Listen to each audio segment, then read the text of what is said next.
Hello, lovely people. Welcome to part two of my January reading wrap up. Dooby dooby dooby dooby dooby dooby dooby dooby dooby doo. Dooby dooby dooby dooby dooby dooby dooby dooby Sophie vlogs. First up, I will talk about Love in the Time of Cholera by Gabriel Garcia Marquez. This is translated by Edith Grossman, I believe. Yes. This is my second Gabriel Garcia Marquez. I read 100 Years of Solitude, absolutely loved it, 5-star book. I didn't love this one as much, although when I started it, I did think it was gonna be a 5-star book. This book starts with this guy who dies and then his wife mourning him, and then this other guy comes along and like professes his love to her and says, I still love you. And then you go back in time and you figure out how on earth we all got to this position. I will say I love the way that Gabriel Garcia Marquez writes, and it's funny saying that when you're talking about someone in translation, isn't it? Because maybe I also love the way that Edith Grossman translates. But just there is this very, it's magical realism. There's a very like stream of consciousness aspect to the writing. What I find really captures me is there is this like otherworldly sort of, this less so in this one than in 100 Years of Solitude, but there are these things which sort of defy explanation that are these like magical realist moments, and it is creates this sense of unreality and all of that. But then you have this like it's married with this very focused on like the body kind of aspects, like there are so many things that are focused on this, like both Love and Cholera is focused on in great bodily detail at times. There's like that, like I feel like I'm in a place outside of time and I feel like I'm in this like slightly different world, but then I'm also so rooted in people's actual like biology. I don't know if that's the right way of saying it. I find that so interesting. There were some real moments in this that I found almost like moving. Like you have that really early like youthful budding of love, and then towards the end you have this like revisiting of love that is in bodies that are older and more experienced, and how it manifests itself differently. And I really liked that concept of like there are many people in this who judge this love affair because the people who are conducting it are older and they shouldn't, like that's weird, you shouldn't be doing that, like all of that like thing, like why. And I loved that like older people are still deserving of love and romance and all this kind of thing. Like that I absolutely adored. I do think that there is so much that is like beautiful in this. What I struggled with this one as opposed to 100 Years of Solitude is like 100 Years of Solitude, like yes, lots of things happen, like there's incest aplenty and all of this kind of thing. With that book, because like the whole point of that book is that you're like exploring this little like village town thing that exists in the forest, so it is like a place outside of time. And it's like the cyclical aspect, like people hand down their sins in the same way they hand down their names, like everyone is named after each other and those names carry legacies. And like yes, like incest abounds and all this kind of thing, because that's kind of the point. It's like this, they are in this place that doesn't abide by the rules of linear time, like it is its own weird entity. And I think all of those aspects that are like maybe slightly unpalatable, like it kind of worked for me, because I was like, yeah, obviously these are people doing terrible things, like that's kind of the point, is that it's like let's hand down these sins from generation to generation. Like can you break out of the legacy that your name gives you, and like can this place sustain itself without becoming part of like the real world and all of that kind of thing. Like that's what I loved about 100 Years of Solitude. In Love in the Time of Cholera, I just really didn't like the guy. What on earth is your name? I really didn't like Florentino Ariza. Like, as the book goes on, I became aware that I really dislike him in a way that I then found difficult, because I might not have loved the characters themselves in 100 Years of Solitude, but I get like what it's doing. Florentino Ariza is an absolute menace. That guy, like one love affair doesn't work, so he's just like, oh, I'm just going to sleep with every woman. And like, the bit that really lost me is that there is a bit where he effectively is like grooming a young girl who is a family member.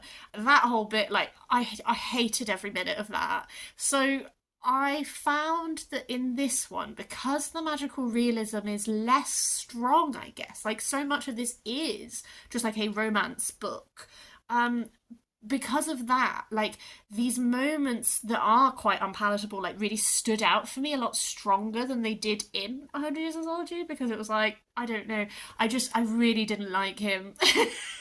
And then every time he was in it, I was like, stop being a menace, stop being a pest, leave these women alone. So that was my struggle with this. So I would be interested in reading more from Gabriel Garcia Marquez. I don't really know where to go next. So if you have any recommendations, please let me know. I also read Black Sun by Rebecca Roanhorse, which is the first part in, I'm going to say, a trilogy. I know that loads of people have absolutely loved this book. I sort of come down in the middle on it. I enjoyed it. I think the world building is so cool. Like, the very concept of this world, like, it's very different bits of history are being drawn on for the different cultures. So I should give you a plot summary. We have about 4 perspective characters who come from different places in this world. One of them is like a captain of a ship who, I believe her culture is sort of drawing a lot on like Polynesian culture and that kind of thing. She is having to transport this guy to a place, being vague. He's very powerful, you become to realise very early on, but what his purpose is and everything, like he is trying to fulfil a purpose if he can just get to this place on time. Then you have sort of like the place they're going to, you have this woman who is a priestess in, are they called the Watchers, I believe? And then there is a guy who is from, there's different tribes who the Watchers sort of like, I guess, colonized, I guess. And he's from one of those tribes. So you have these 4 perspective characters. I think that the world is very cool. Kind of one of my main critiques of this book is that I think that the world building is so cool, but I don't think I understand it fully. Like, I have so many questions to do with the world building, and I feel like this is like, when I read Which is Steeped in Gold, I was like, I can tell that the author knows this world so well, but I'm a bit lost. And I kind of felt similarly. I think if I asked these questions to Rebecca Roanhorse, they would be like, here's all the answers, because I can just tell that they know, but I want to know. Questions include, I would have loved more understanding of the history between the different tribes. Like, they have different names and everything like this, but like, I don't really understand how they function differently. I don't really understand what the Watchers' power is. So the Watchers have like come in and they have like taken over this land that the tribes used to, that is like where the tribes are from, and they have this big tower, and they have said that they do like magic to do with like reading the stars and understanding what the future will be and everything. I don't understand how that in any way gave them the power to like effectively colonize this land. I don't understand the limits. I don't understand anything about the Watcher's powers, and I want to, because I was like, I don't know, like, how did you even get here? I think maybe that might be related to the fact that that perspective character, who is one of the Watchers, really annoyed me, because she's so, say, like, intelligent enough to be the head of this Watcher's group. She's so stupid. She doesn't understand anything. Her whole plot is just being blindsided by people who have obviously been plotting for a really long time, and her just being like, what? And that also annoyed me. I find it really irritating personally when characters are set up to be very intelligent and then they just overlook really fundamental things. That does irk me. I think my favourite plotline in this was the sort of journeying plotline. It became much more of a romance than I expected it to be, which I wasn't loving, but I really like that character archetype that the captain is, where it's just like, she's a really cool bisexual woman who like has these kind of powers and like all this kind of thing. Like, she was my jam. I think that the romance was a bit boring and quite predictable, but I like her and the promise of her plotline. I think my other thing, I did like this book, I promise. Like, this was a solid, like, 3.5 star book for me. But the pacing of it, again, was very slow pacing. And again, I think that's maybe where it gave me the time to think more about the world, because so much of this book is literally just, like, this captain with this guy journeying to this place. And then, like, this Watcher woman and this other guy, and, like, what is happening in that place. And so because the plot in some ways is quite straightforward in that way, it got me thinking about all these things that I didn't understand. I think my favourite part of the plot was that journey narrative, because you got to understand a bit more of the wider world, and I found that really intriguing. I think that the downside is that the pacing wise, this is a very, very slow book because people are literally just journeying, and then you hit a point and then things start to kick off and then you get no resolution whatsoever from the end. So I find myself in a conundrum because there is enough that I like about this that I would theoretically continue with the series, because I also believe that probably some of these answers I want will come in the second and third books. My problem is that occasionally I have found myself in a similar situation where I'm like, I like so much of you, I have these niggles, and then I've read the sequel, and then the sequel has just really like clamped down on those niggles and done a lot more of them. So my concern is, will the second book like begin with a bang, because presumably we're going to resolve everything that we left on a cliffhanger, and then will it just be another really slow long book? I don't know. I would really, really like to hear if you have read this series trilogy. Like, what are your thoughts? Not just how did you find it, but given how I am feeling about it now, how would I find it? Will it work for me? I think I'm leaning towards not continuing, but that's just because I realised the other day how many series I'm in the middle of reading. We'll see. Next up is a book that was lent to me. This is Big Little Lies by Liane Moriarty. As you know, if you've been watching a few of my videos, my colleague is a big Liane Moriarty fan. She's been lending me some of her work. This is the Liane Moriarty style that I wanted to be lent. Like, I asked for this one specifically because both her and another one of my work colleagues said that this is like her best book. I really enjoyed this. I read this in a day. I've been reading a lot of classics. At the time I picked this up, I was like deep in The Idiot, which I'm reading for my Reading My Fiancé's Favourite Books project. And I was like, I was taking so long reading that book, and I was like, I just needed to devour something, and this was it. This is like a little bit of like a thriller mystery thing. It's set in just like this Australian town, and it's very much based around like school politics. You know, your three main characters are all mums whose children attend the same school. On the sort of like I guess the day where they all go and like the kids get to like try out being in class before they officially join school, this one girl accuses this one boy of having tried to choke her, and things spiral from there. What I liked about this is I feel like when I read Liane Moriarty, I can see that she really knows how to craft a book. I had a glimpse very early on that something goes down on the parent quiz night, and then you go back in time and you're flashing around and you're building up how we got to this point. And it has perspective character chapters, and then it also has like interviews that the police are doing with all of the different parents. And I really enjoyed the interviews with the parents at times because everyone is contradicting each other so strongly and no one can agree on what the plot line is. Like, you know that someone dies, but it takes you a really long time to figure out who. And I liked all of that. I feel like she paced it well in that I just kept being like, oh, just another chapter. Oh, I'll just do one more. And that was the type of book I was really in the mood for. This does handle some quite heavy topics, so I would say look up trigger warnings for sure. I do think this is the best Liane Moriarty that I have read, because I think it did a really good job of pacing. I found when I read Nine Perfect Strangers, like half the book I was like, is this just a story about people going to a health retreat? And like, that's it. And then it flipped and turned. Whereas this, I felt like the pacing was more consistent throughout. It's very fast paced. It keeps you on the hook with when it gives you pieces of information. It had some nice little reveal moments that I didn't really see coming. So I really liked the little surprise that it gives you.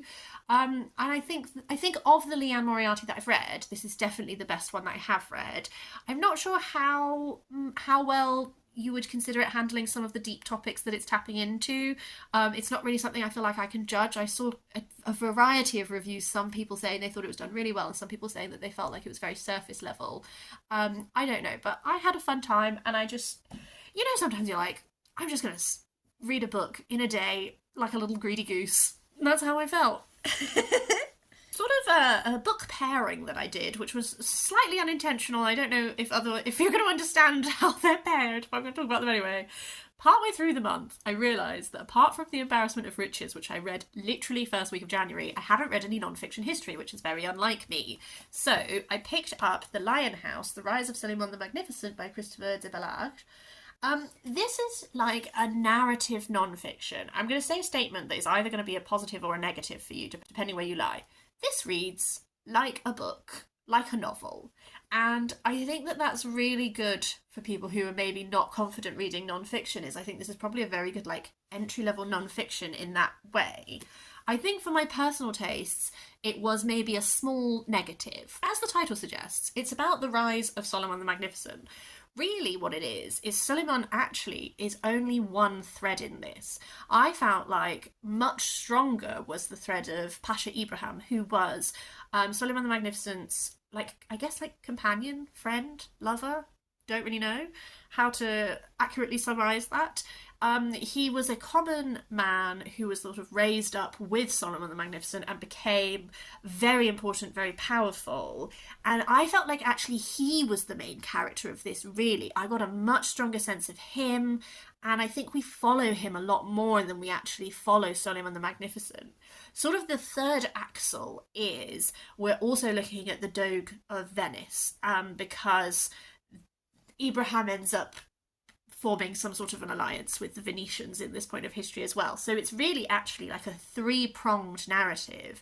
And I would say that Suleyman is the one that I found least rooted in of the three. And it was interesting to have that perspective of, it's always fascinating, isn't it, during these times when you have someone who effectively comes from nothing and then comes to hold such power, and how that happens, and then how that changes the relationship that brought you there and all that. Like, that was really fascinating. And Venice was such a powerhouse at the time that I do think that having that focus is interesting. I think my tastes and preference when it comes to non-fiction is that I'm such a little greedy knowledge girl. I find that non-fiction that reads too much like a novel doesn't give me enough information that I want. I guess a comparative point of this for a book that I think did it a bit better would be Persians by Lloyd Llewellyn Jones, in that Persians is sort of like a three-part book. The bread of the sandwich, if you will follow me on this metaphor, is narrative non-fiction that tells the tale of the Persian kings in a very narrative-based way. When you have the battles that are recounted, like, you do feel like you are like almost like watching a film in how that is described to you. But in the middle of the sandwich, the filling is much more of a zoomed out look at how Persian society functioned. And okay, like, these are the kings, these are the individuals, whatever, but the society, how is that built, how is that structured, politics, economically, like, all of that was the filling that then I think really helped bulk out that narrative nonfiction with like a baseline understanding. And I think that's what I wanted from this. Is this just, to me, was just a little bit too much like reading almost like not a great historical fiction, because if I'm reading historical fiction, like, I want to be rooted in the people, I want to get a sense of their character and everything, and obviously you have to invent a bit with that. So it's almost like it wasn't narrative enough for me, because there's not that much, like, you don't really have a lot of dialogue, you don't, like, all of that, but then also, like, not hard enough on the non-fiction side of it. So that's like my personal preference. So I didn't love this one. I can see why people would, if that is more to your taste. Where I went from there is I went to the poem of the Cid, who is this translated by Rita Hamilton and Janet Perry, because so much of this is to do with like campaigns and conflict and everything, but I kind of thought it might work quite well to then go on to the poem of the Cid afterwards, because this is a Spanish epic that is about the Cid, and he's exiled by the King of Spain, and so he kind of like goes on a series of campaigns where he's really trying to prove himself and prove his loyalty to the king. And then it develops into, my favourite part of this actually was sort of the third section, which is about these two guys who want to marry his daughters, and then they absolutely like dishonor them, and then it's like seeking legal justice. I don't know, I just found that really interesting. I think that section lent itself to some really interesting like speeches, and something I always really like with sort of like epics is like repetition. And so it's like with that seeking of satisfaction, it's like, you challenge on this, it's resolved. You challenge on this, it's resolved. Like, it's like the element of threes and everything I find really interesting. Because a lot of this is like conflicts and all of that kind of thing, like, it reminded me a bit of the Song of Roland, just in that it's this epic, and I guess also like in these fights, maybe like the Iliad with like Bronze Age style, like how those individual like duels, I guess, are talked about. I don't know. It was interesting, and I am glad that I read it. It's not my favourite it's not my favourite epic poem, but I do think that I think it was interesting to read it, like, after this. They're very different points in history, I should clarify. They don't overlap at all. It was just, it was an interesting reading experience, I think. Changing tack completely, I also listened to 2 celebrity memoirs. The first one was Cher, the Memoir Part 1, which is narrated by Cher, but then also by, I wrote your name down, Stephanie J. Block, who played Cher in the Broadway production that was all about Cher's life. Can't remember what it was called. Was it called The Cher Show? Don't know.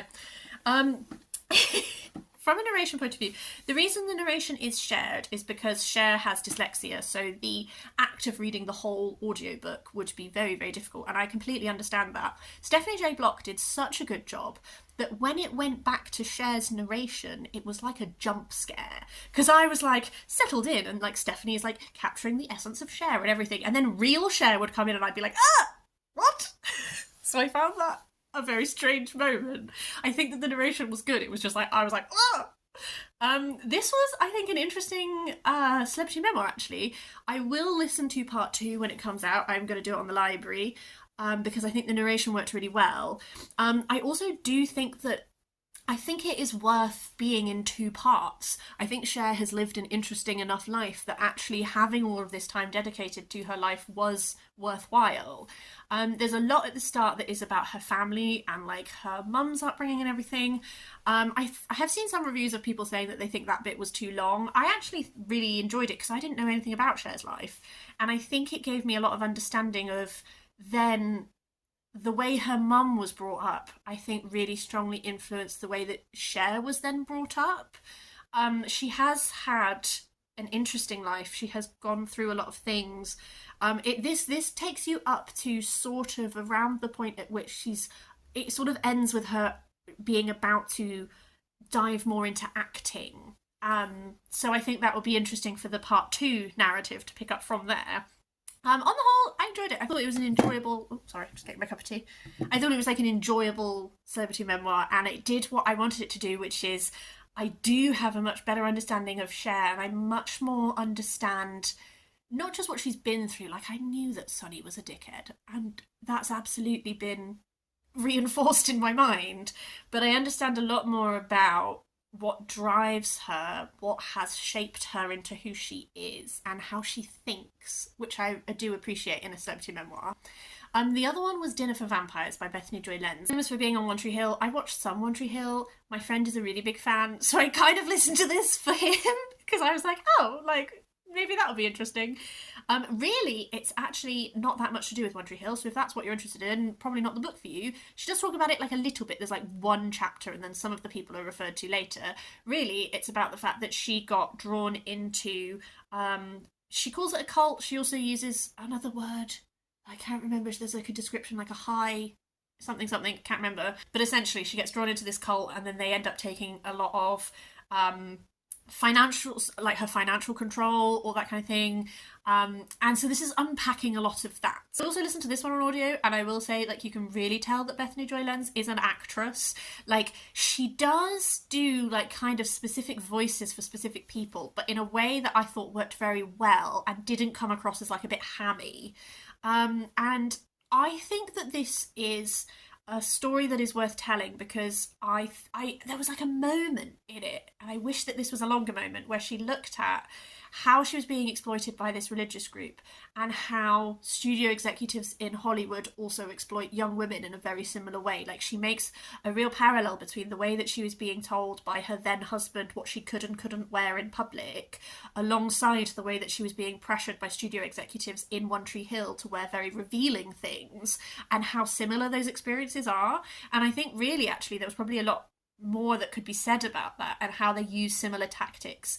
I think that this did a really good job of highlighting how you can be manipulated into these situations where you're just compromising a little bit and a little bit and a little bit, and then suddenly these people control you. I think that it captured that really well. My critique would be that I do think it's a bit overlong. I think probably thinking about it from her perspective, like this is her opportunity to really get her story out there and lay everything out and be like, this is what happened to me. Like, this is everything that I went through. I just think as a reader/listener, it does get a little repetitious, and there are moments where I think we spent a bit too long on certain things, just because I think that as an outsider coming in, I think that you didn't need to spend so long doing this bit, for example. Like, I got it quite quickly because it's so... When you're looking at it from an outsider, it's so easy to see, but then when you're inside it, it's so difficult to see. My final non-fiction is Dreams, The Many Lives of Fleetwood Mac by Mark Blake. My dad has once again lent me a bunch of music books that I'll be working my way through. I read a biography of Stevie Nicks before, and I also love Fleetwood Mac, so I know quite a bit about them already. This was enjoyable. It's a very super duper easy read, I will say. Like, the font is big, the chapters are so short. If you play the just one more chapter game, it's like so quick. You're like, oh, I'm halfway through the book. This is telling the tale of Fleetwood Mac from its very conception. There's a lot of time is spent on the pre-Buckingham Nicks Fleetwood Mac, so Peter Green and then what happened after Peter Green. So that's about like 140 pages of the book, which I personally enjoyed, just because I think that sometimes documentaries or books that focus on them like to skip ahead to the Buckingham Nicks, so it was nice to explore that. It's told in a little bit of a non-linear fashion. It is moving through chronologically, and it's split into sections that is like the different, like, I guess, time stretches of the band. But in each of those sections, like, each band member is introduced with their own chapter that is a longer chapter that is like a potted history of them. And then the other parts that are making up the sections are like chapters that focus on individual songs, chapters that focus on specific iconic key moments in the band's history, chapters that focus on specific performances, that kind of thing. The plus side is that this is a very quick book to read, and you can whiz through it. I think the downside for me is that because it's not told in a linear fashion, it gets very repetitive, because, like, I don't know, I'll have a whole chapter about how about Peter Welch, just about him and his role in the band. Great. That also covers, like, when he left the band. And then I'll have a chapter that's on the making of the album that will mention about him leaving the band and why he did that. And then I'll have a chapter that's on a making of a specific song that will talk about Peter Welch and how he left the band. And then we'll have another chapter, and it's just like, I know that he left the band. You told me when you introduced him in the first chapter about him. So there were like moments where it was like, because of how it is structured, you've already given me this information, but now you also need to repeat this information like 5 different times. And I was like, I understand this thing that happened, please.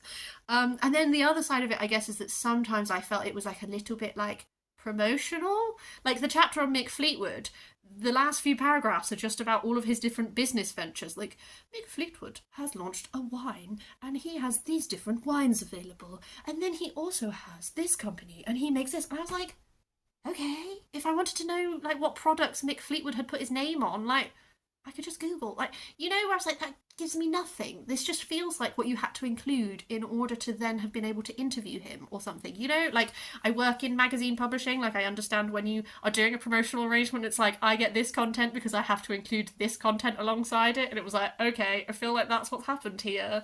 An ultimate book is Spin the Dawn by Elizabeth Lim. This is the first book in a duology. I have read Elizabeth Lim's second duology, Six Crimson Crows, which I loved, and then The Dragon's Promise, which I found to be a massive letdown. This is her one before, and I already had bought it on my Kindle, and I bought both books, so I was like, let's still read it. I don't think I'm going to continue with the series. I did have fun. I think I felt a bit disappointed. Spin the Dawn is like sold to you as Project Runway meets Mulan, because we have this girl and her brothers have all gone off to war. It's just her father, and there's a competition to be the new Imperial Court tailor. And so she pretends to be her brother and goes to compete. And 40% of this book is like magical Project Runway. And I was really enjoying that. I watched a lot of Project Runway when I was a teen. And I think that the sort of like magical competition, like the different challenges, like that was really fun. I was having a good time. It had like court intrigue going on in the background. Like I was enjoying it. The rest of the 60% of the book is that that concept ends and instead they have to go on a journey and it just becomes a journey romance book. And I found that really disappointing. I really struggle to root for romances where, in this case, someone is 500 years old and the other one is like 16. I'm like, why on earth is this 500-year-old man even interested in you? What about it? Like, what? And then on top of that, I think that the Project Runway thing, whilst not flawless, like, it was fun and it had, like, you know that there's going to be like people messing with her and all of that kind of thing, but it was like fun and enjoyable, and I hadn't read like a book like that, and it had like the tailoring running throughout, and that was really cool. When it became just a journey narrative, I was like, I've read this YA book. I've read this YA book too many times. And it had some cool mythology, I guess, at the heart of that journey narrative. But given that, like, romances, particularly in, like, YA books for me, are always a bit hit and miss. Like, I think it lost a lot of what made it really interesting, because it just became like, and now we're journeying through the desert, and we have 3 tasks to complete, and we're falling in love for some reason unknown to me. So it kind of lost me there. And so I don't think, even though I did buy the other one on a 99p deal, I don't know if I'm going to read it, just because if it's going to be more of the same, I'm going to find that annoying, and life is too short. So I think maybe I might be leaving Elizabeth Lim behind me, although I still think that Six Crimson Cranes as a book on its own steam is a lovely book. Finally, I'm going to talk about Defoe Volume 2 from 2000 AD, The Ultimate Collection. This is by Pat Mills, Lee Gallagher, and Colin McNeil. This is 2000 AD is like a British comic that has lots of different comics in it every time. It's a lot of sci-fi, it's a lot of fantasy, it's a lot of that kind of thing. Pat Mills, this is a zombie hunter kind of comic that is set during the 1600s. It's like the restoration of the monarchy has happened, but there's been this plague of zombies in the land, and we're following Defoe, who is zombie hunter general, and he's trying to like stop the spread of this plague and all that kind of thing. I think that Pat Mills always does fun things with history. I like the way he engages with it.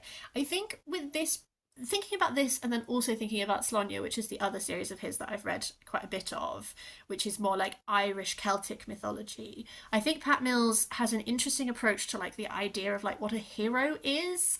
Like we always follow these heroes who are like very deeply flawed, and they are like making like difficult decisions and all that kind of thing. But I think there's something interesting there. It's just like a gory zombie comic thing, so how much you enjoy it like will depend on how much that's your thing. This is like a solid 3-star for me. The artwork is like this kind of style, so it's all very like black and white, black heavy. I find it perfectly fun. It's not my favourite 2000 AD comic series. I really love Nikolai Dante, Halo Jones, like that kind of thing is like where my faves are. But it is tradition that my dad always buys me one, and I'm exploring them and I'm having a fun time. That is everything for January. As you can tell, it's been a really good reading month. I've gone into what I've called mouse mode in January because we keep having storms. It feels like every weekend there's another storm. So I've just been doing a lot of screen-free time, doing reading, lighting candles, like just being a little mouse, really. And it means that I've read a lot this month. I would love to know if you have read any of these. Please do always leave me your thoughts below. Have you read anything fabulous in January? How did your reading year start? Do leave me a comment. But otherwise, I hope you're having a lovely day, and I'll see you next time for something different.